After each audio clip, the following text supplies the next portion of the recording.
Happy Friday, everybody. Today's English lesson is to write our third person narrative, and today we are going to draft part 1 and part 2. So I'm going to read the waggle that is part 1 and part 2 to refresh our memories of what we want to be writing about. Okay? So, the little party of travellers, Dorothy, Toto and the Scarecrow, awakened the next morning refreshed and full of hope. And Dorothy breakfasted like a princess off peaches and plums from the trees beside the river. Toto had long been out chasing birds around him, and squirrels. There were neat fences at the sides of the roads painted a dainty blue colour, and beyond them were fields of grain and vegetables in abundance. Evidently, the Munchkins were good farmers and able to raise large crops. Once in a while, on her way here, she would pass a house, and the people came out to look at her and bow low as she went by, for everyone knew she had been the means of destroying the wicked witch and setting them free.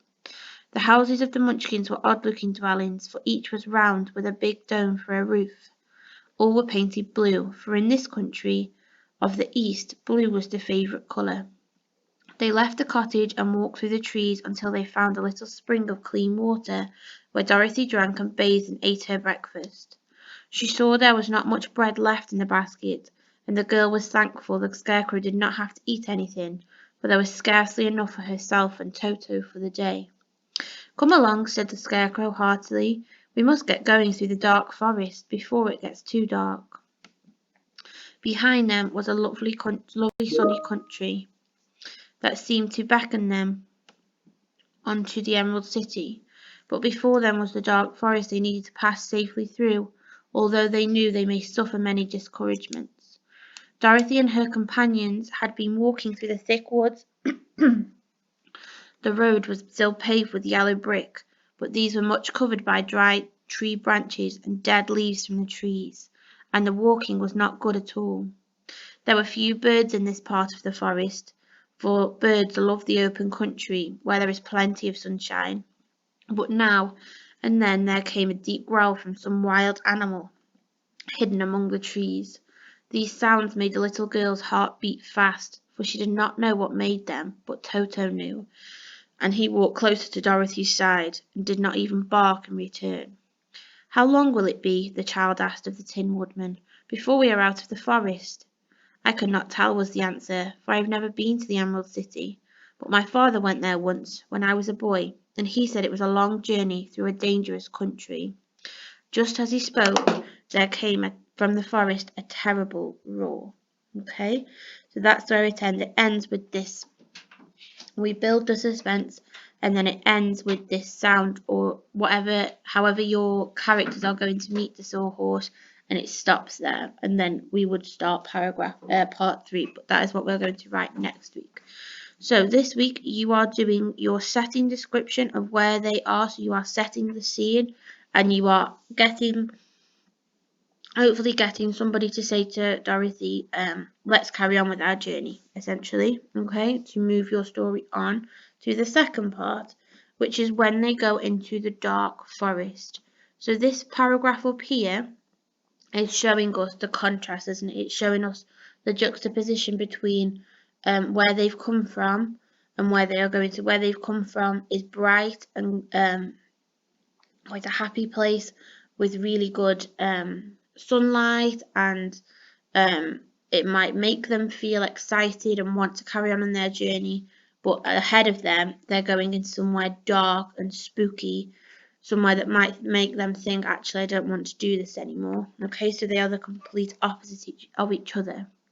And then down here we've got about Toto knows what these sounds are, but he walked close to Dorothy's side because he knew what it was and he didn't want to go near them. And then like I said before, we leave our part 2 almost on a bit of a cliffhanger. Okay, so I'm going to go back to my plan that we did on Wednesday. So I'm going to go and read my plan. So hopefully you have got these with you and you can go back and look. And remember, you can check off the sections you have written as you've done them. So I said I wanted to tell my reader where they were in a cottage, and I wanted to focus on the sights and sounds and the feelings that they might have in these settings. So I said she might see the stream, the sun, Toto playing in the flora. They might hear the birds, the streams barking and laughing. I want Dorothy to drink from the stream. And I want the scarecrow. Ooh, I don't know what that word says there. The scarecrow to suggest moving on.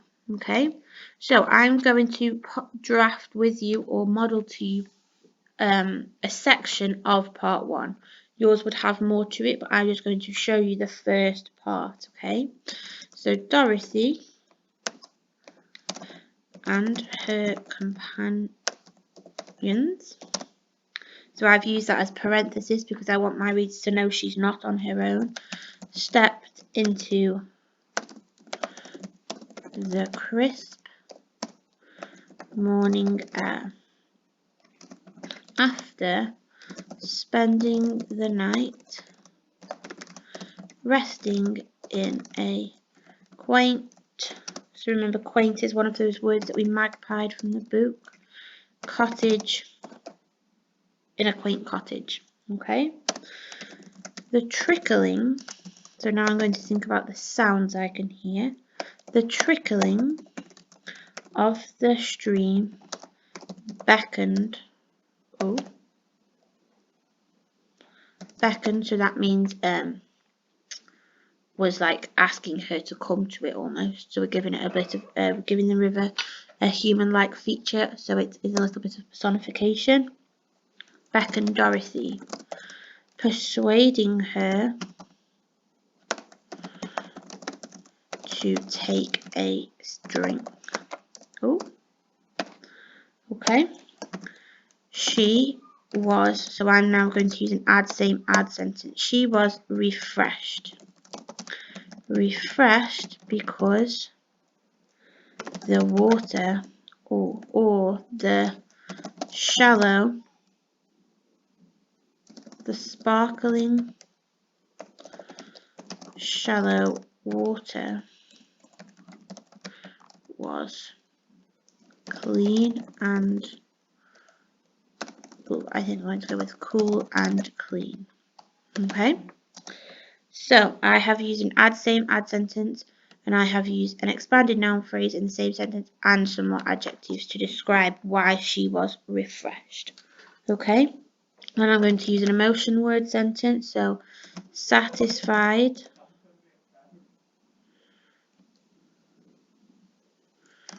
she followed the sound of her small dog's Toto barks. Small dog's barks.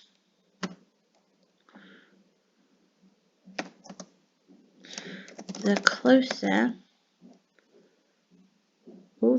she got,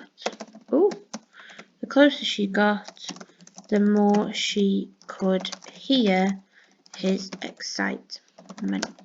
Okay, so that is just the first part of part 1. So just the setting description. So next I might talk about Dorothy having some breakfast. She might take some luscious fruit from one of the rich trees and eat that for her breakfast. She might give some to Toto, and then Scarecrow would suggest moving on and carrying on with their journey. And that's when we would say about them walking into the dark forest. Okay, so make sure you go back to your plan and read your plan, because that will tell you exactly what you wanted to write. Also, don't forget to look at yesterday's lesson, because you've got all those wonderful sentence types and sentences that you can just pick up and put straight into your writing. That's what I've got here. So I wrote this one yesterday, the add. I wrote this emotion word one, this emotion word comma sentence yesterday. So I have just picked them up from my lesson yesterday, and I have just put them into my draft where they fit best. Okay, so make sure you use everything you've done, otherwise your hard work is going to go to waste. If you do need any help, please let us know, and we will get back to you as soon as we can.